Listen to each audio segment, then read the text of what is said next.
This is The Dig on the Huskers Radio Network podcast. Powered by Emeritus. Featuring Nebraska volleyball assistant coach Kelly Natter. Here's your host, Jessica Coody. And welcome back into another episode of The Dig, powered by Emeritus with Kelly Natter. Again, I still have to catch myself. I'm sorry. But welcome back. What a weekend. Oof. Yeah, it was really good weekend. Obviously, lots of travel, tough games, and getting home late, all those fun things, but a great weekend for the Huskers. You said you didn't even know what day it was, what your name was. That was a tough travel that the team seemed to handle really well. Yeah, we haven't had kind of a back-to-back, really, it feels like, and we don't really have a lot in our schedule this year, so to cram both games without a day in between, it felt like a long trip, but a fast trip at the same time, and just getting back late, everyone was all out of sorts. Well, we got to go back to Friday. What a performance by the Huskers. Was that the best that this team has looked all season? I would say so. I think it's kind of a combination. I don't think Penn State was necessarily playing their best either, but I think you can think of it two ways. Like, did we come out and play really tough and really aggressive and force them to play bad? Or maybe they were having an off night. It's hard to know, but I think that we came out, we were super sharp right from the start. We had a great game plan going in. We scouted them really well. So I think we were super prepared for that match and started so strong that it was hard for them to come back. So I think, you can look at maybe offensive numbers and understand why it was so successful. But when you talk about defense, I think it was the second best defensive effort by Nebraska in a rally scoring era.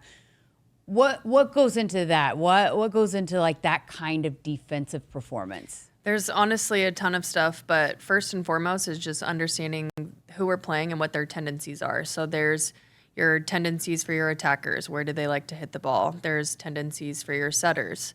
Where do they like to set when they're at certain positions in the court? Or when the score is tight, are they setting someone else more than someone else? And so there's a ton of stuff to look at from a defensive scouting perspective. But I think the biggest thing, I feel like our block, we don't have as many blocks as we have historically, but people are hitting the ball out of bounds more often. So, for example, Penn State, they only had 3 players with 3 kills. And I think that's a big portion of our floor defense is great. They know that they have to hit really good shots to get them down and not up. And then I think our block is just a little bit intimidating, and especially with adding Virginia over there, she's just obviously super tall, and a lot of volleyball is played on the left side of the court attacking-wise, so she gets a lot of attempts blocking, and that could be a piece of it. But I think teams are just hitting the ball, trying to avoid our block a lot more often and resulting in more errors than blocks. Because you can point to that and say, oh, well, there's not as many blocks. But it's true, I guess, when you think about it, they're trying to find any ways to score around the block, which, hey, it all of it works, right? Yeah, that's a big point that we're talking about as a staff. Well, why are we getting out blocked? And I think a few games ago when we've kind of been trending where the teams are blocking us more than we're blocking them. But when you really look at it and you watch it back and not only look at the numbers, you can see that the attackers are frustrated and maybe they're trying things they wouldn't normally do or going for that exact perfect shot versus kind of just playing to their tendencies and seeing what happens. I think we have that presence of, as an attacker coming to play Nebraska, I have to do something more than I usually do to get a kill. So what's it like, sitting over there as a staff on the bench when Nebraska's playing that way, lights out from the start?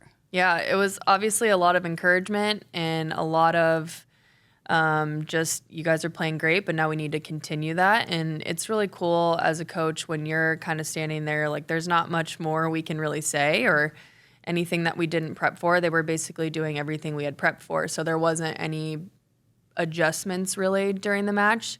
So as a coach, when you're kind of just standing there, you're soaking it all in, but then you see your team and you see your leaders look at each other and say, yes, we're playing great, but like we need to keep this up. They're going to respond. How are we going to respond? And they're talking about all of the right things coming out of a timeout and challenges and the break between sets. They are expecting the team to push back and not just lie down and die. So I think it's really satisfying as a coach when you see your team kind of take that over and we don't have to be the ones giving that talk, because I think early on in the preseason there were some times where it's like, okay, we were super crisp this set.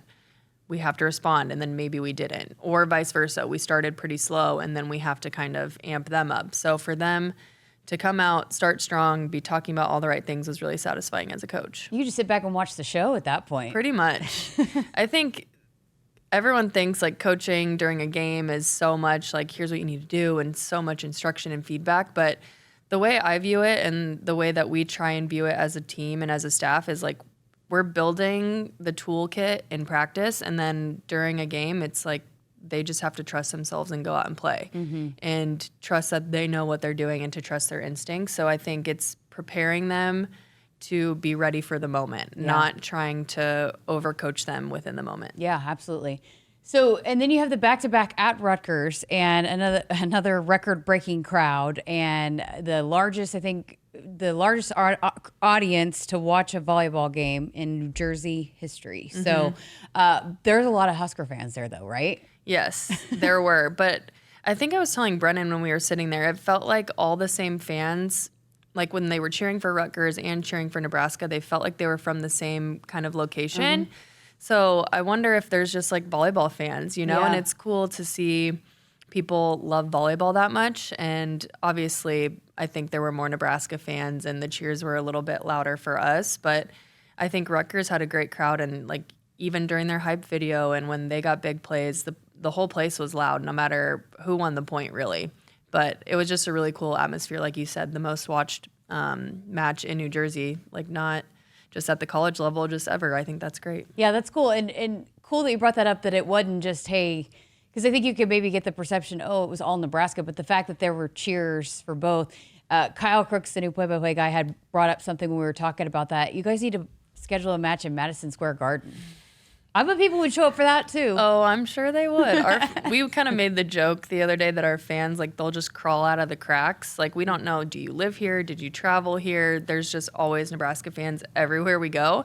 So I think Madison Square Garden would be packed as well. Well, and I think to your point about, I think there are probably sports or fans of the sport that appreciate what Nebraska is, that even if they're not like, oh, they haven't always been a Husker fan, they want to see the show that Nebraska volleyball is. Yeah, I think our brand, obviously people feel like they're part of our family. They love us. They support Nebraska volleyball. But just seeing the support for volleyball in general go up is really cool. And I think that is a big part of, or partly due to our fan base and all of that. But I think just the awareness of the sport, and wherever we go, the crowds and the home crowds are great. And I think it's just on the way up, which is really cool.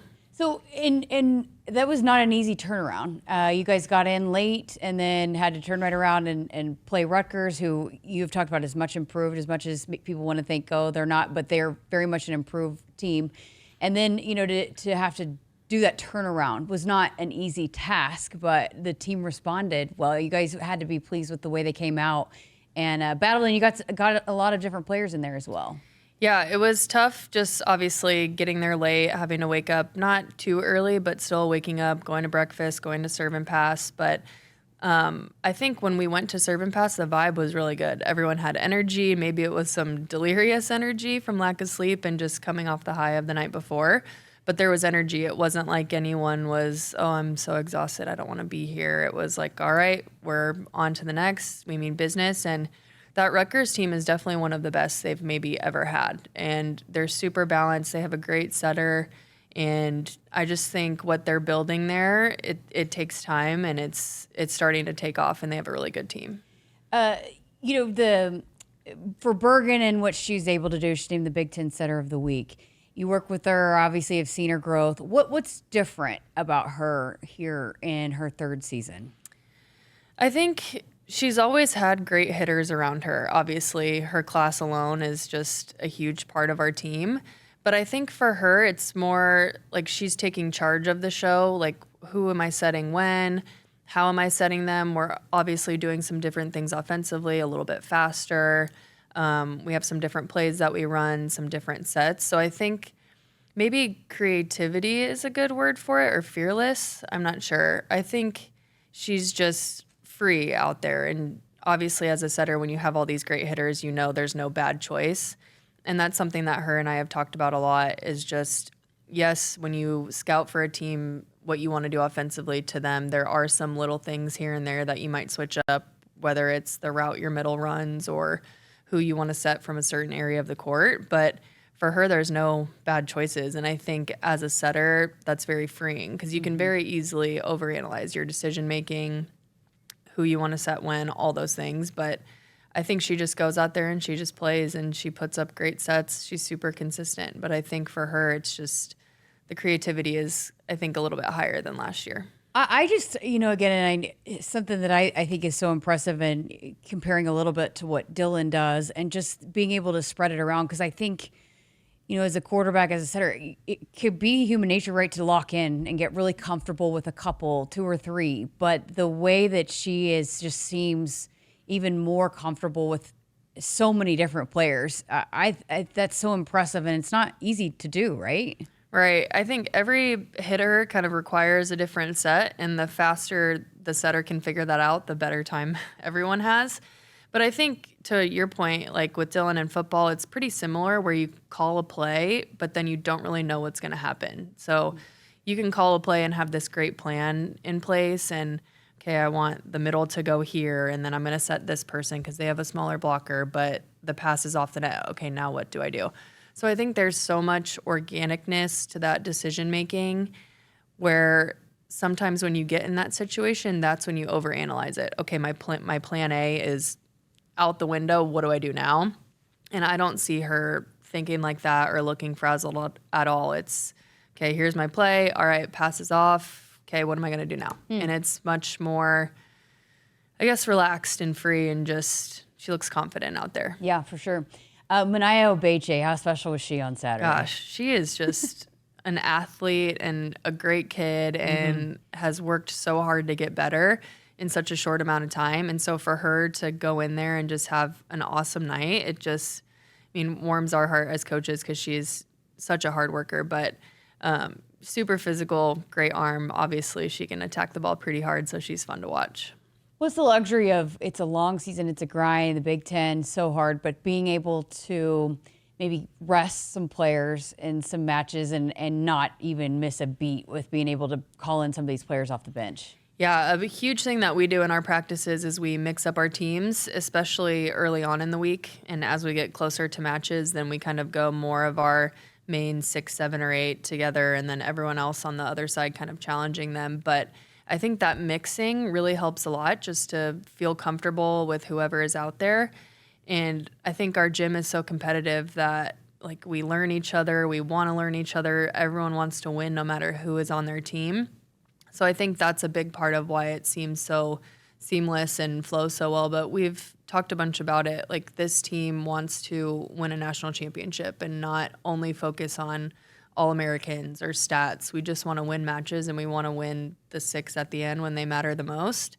And so I think the thought process there is getting everyone ready because you never know what's going to happen. And obviously injuries can happen, knock on wood, hopefully not. But you never know if someone's going to have an off night or if we're going to get into a big match and someone's not performing. You want to make sure that everyone on your team is ready for the moment when their name is called. And I think this mixing up kind of throughout the season and maybe resting some people as well, it's just setting us up for the future when we're probably going to need someone down the line.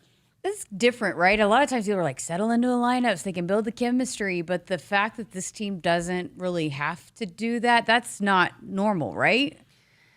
I guess I would say no, just because usually, I've only ever worked for John and worked at Nebraska, so I know kind of his style of things. And we always did kind of that mindset of everyone's working together. If we wanted to try a new lineup or switch an outside or whatever, we practiced it all week long so that we would feel really confident and really ready.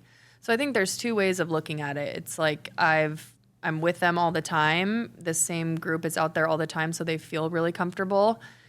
Or kind of Danny's way of looking at it is we practice a whole bunch of different scenarios that maybe aren't exactly what the game is going to be like, and we crush those. So we're going to be fine when we get to a game. So I think it's kind of just 2 different ways of looking at it.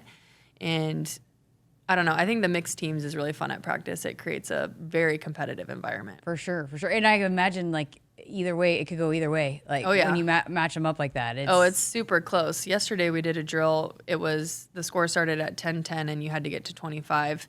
And there was a way to kind of wash out the points so no one got points. So it's kind of designed to be a somewhat quick drill, and we were in it for so long just because it was so competitive and there were so many washes and everyone was thinking, oh, we only have one 6-on-6 drill. Practice will be done early. It wasn't, just because it was so back and forth. Wow.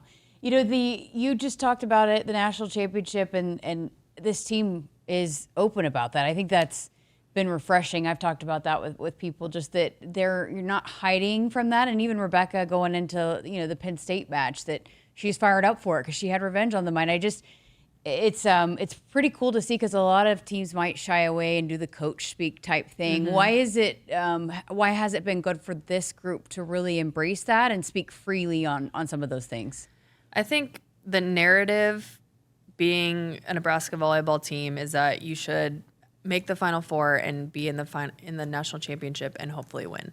That's the narrative that's out there in the media, that's out there from our fans, and it's all love and support and all those things. So I think just embracing that and knowing that that's your goal, and it also is a very hungry team that's been super close multiple times. And it's been a while now since we've won a national championship, and I think they're very hungry and they want it. So it's like, why not just talk about it? And I don't think manifesting is the right word, but it's good to talk about your goals and talk about the things that you strive for, and it helps you. It's a daily reminder every day of why I'm coming to practice, what I'm working hard for, what's the end goal 2 months down the line when it's maybe a Tuesday like today when I'd rather be outside, and especially after a gloomy day, So I think it's easy to focus on that because everyone wants it so bad. I feel like as much as you say, oh, that could maybe add pressure, I feel like it's got to be alleviating the pressure because, hey, we were allowed to talk about it here. Yeah, I think that's exactly what it is, because it's not like there's this awkward elephant in the room where we're like, we want to be really good, but like, what does that mean? It's like, we want to win a national championship. Let's talk about it. Let's be about it. Let's go do it. I love it.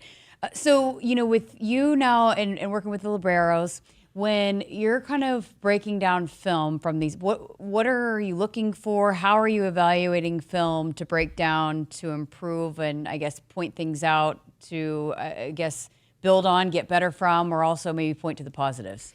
Yeah, I mean, basically they have their, 4 skills: serving, passing, defending, and setting. So it's just interesting because the libero can go through a whole rally and never touch the ball. Now, does that happen all that often? No, they usually find a way to find the ball. So a lot of the conversations are like, can we touch the ball more? Can we read the serve to where I can take the pass from the front row outside so they can go and attack? Can I read the hitter on the other side to see where they're going to hit the ball and I can chase down that tip instead of someone else having to play it? So I think a lot of our conversations are about that, but then obviously from a technical standpoint, if they're trying to take more balls, like they're going to be out of their comfort zone a little bit more. So especially passing, it's a lot about repeatable technique, and obviously there's situations where there's great servers and you just have to fight the ball up high somewhere near the middle of the court, and that's okay too. So I think, I don't know, I feel like anyone in our program is a bit of a perfectionist. So I think it's kind of understanding when we're increasing our range or when we're playing these great servers, like you don't have to be perfect. Now, do we want you to be very consistent over a long period of time? Yes. So I think it's kind of the mindset balance with also the technical balance. So, I mean, every player has technical stuff they need to work on, but I think like the mental game too, and just the mindset of a libero and a defensive specialist has to be like, I want the ball and I'm going to take it from you a little bit. Yeah, for sure. Okay, so yesterday was National Coaches Day. Happy National Coaches Day to you. But we know your connection with Coach Cook and the impact that he's made on you. But I want to take me back before that. Like, who were your inspirations as coaches to get to you to where you were? I would say my biggest one is my sister. Mm-hmm. So she's 10 years older than me. She played volleyball at Mizzou, and then we basically have the exact same story. Like GA, volunteer, went and played overseas or wherever it was, and then kind of came back and got full-time assistant jobs. So She has always been just my number one supporter and biggest fan, and obviously my parents as well. But I never looked up to her in the way of I want to do exactly what my sister's doing, but just like her support and her advice through it all really was like, okay, I want to be like her now, you know? Because my brother was 5 years between us. So like when she went to college, I was 8 years old. I don't really remember it all that much. And I wanted to be exactly like my brother at that time. But I would just say growing up and weighing all my choices and everything, she's always given great advice and just supported me no matter what it was. So I would say her. And then my high school coach, Gwen Egbert, she was my high school coach and my club coach. So I was with her basically the entirety of the year. She's just the most like passionate, creative coach I've ever seen. Like some of the drills, when I think back of what we were doing, I'm like, what the heck were we doing? But we were pretty good and we had fun and we got a lot better. So just learned a lot from her. And like I said, she's super passionate. She still comes and works our Husker camps, and she'll text every now and then like, hey, I got some advice for you. And so just her passion, I think, is what I took most from her, and her honesty. I think that was the biggest thing I really respected about her, was she treated every single person on the team the exact same. And I think that's hard to do, especially now with 17 people on our roster, but that's the one thing that I've always strived for, is like everyone's the same and they're all getting my honesty. Did you always want to coach? No, actually, I didn't really know I wanted to until I was. I don't know if that makes sense, but I always enjoyed like the Husker camps when we would coach them as players. And I remember one day John was like, you're going to be a coach one day. And I was like, are you sure? I don't really know what I want to do. He's like, no, I think so. You're going to be a coach one day. So I went overseas and I played 1 year, and I realized that I didn't want to do that for a long period of time. Came back and got my master's and was a GA, and I've been here ever since. So I think I just realized in doing it, I have a very deep love for volleyball and Nebraska volleyball specifically. And I don't know, I just love it here so much. Wow, that's great. Okay, so let's close this thing out, previewing the weekend. So Washington on Friday at home. Tell us about that matchup.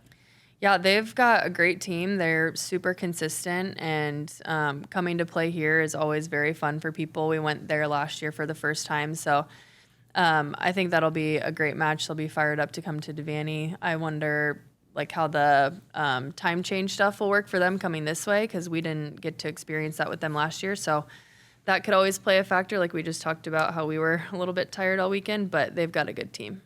And then at Purdue on Sunday. Purdue's very, very talented, obviously number 12 in the country. But Jalen always talks about how that's one of the tougher places to play at Purdue. Yeah, definitely, because they have a smaller gym and a very loud band in student section. They are not mean, but they're loud, and they're actually kind of funny. They do the warm up with the girls on the end of the court. It's really funny with our team, not with their team. But it's super loud, small gym. It feels even louder, and I don't know. There's something about Purdue and Nebraska that it's always such a good match. It's always super, super close, and they're a great team. They've got some great wins, so they're going to be fired up, especially at home, to play Nebraska. So, and I know it's a grind. It's a day-to-day, week-to-week kind of thing. But coming off the weekend that you just had, where you played so well, there are so many positives. How do you take that and bring it into this week to continue to? Because I feel like it could be, we played so well, but like, I assume it's, you guys have talked about this. This team's not satisfied, I'm assuming. Yeah, they always have something they want to work on every day, every single person. And there's been a lot of girls coming in for extra reps after practice. Even yesterday, after a long practice, there was still people passing, playing defense, doing some blocking stuff. So I think they have high standards for themselves, and they know what they want to work on. So they're fueled to do it. It's not, okay, we had this great weekend, but we still got to get better. Let's come in here, let's practice 3 hours and kill you guys. You know, it's like they want to do all of that, and they want to be the best that they can be. So I think the conversation of, I guess, motivation, we don't really have to have that. Yeah. And it's still early. It's only October. November is usually when the blues kind of hit. So maybe we'll be having that conversation then. But right now, we're not having those conversations, which is a really great thing. Great stuff as always. Thanks for chatting with us, and got some new high chews for you. Yes, I thank you. I'm so excited to try these. I love the high chews. We have to save some behind the scenes for you for when you come in. The special ones. Thanks again, and best of luck this week. Thank you. Kelly Natter here with us on The Dig. Emeritus is proud to power The Dig and all of Husker women's sports. Thanks for listening and watching. And as always, make sure you subscribe and like wherever you listen to never miss an episode right here on the Huskers Radio Network podcast.